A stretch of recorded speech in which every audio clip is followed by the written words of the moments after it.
para España, no podía vivir sin su Asturias del alma.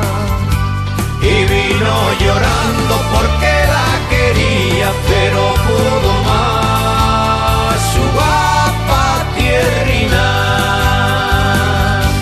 Y vino a sentir las tardes de Orvallo, la siente de Asturias, la brisa del mar, los meses de abril, la flor del manzano, sabiendo que nunca iba a regresar.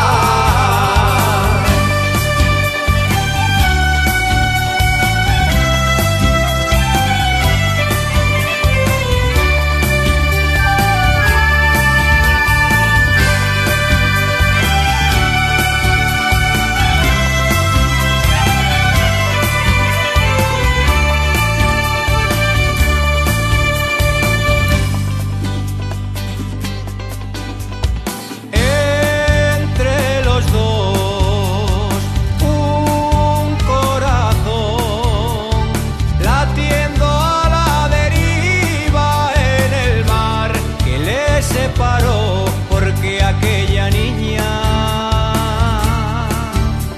nunca le olvidó. El tiempo pasa siempre tan deprisa, que la joven creció y al fin decidió buscar a su vida, aquella que un día para Asturias marchó. Y vino a España porque le quería más que a su tierra, más que a su vida.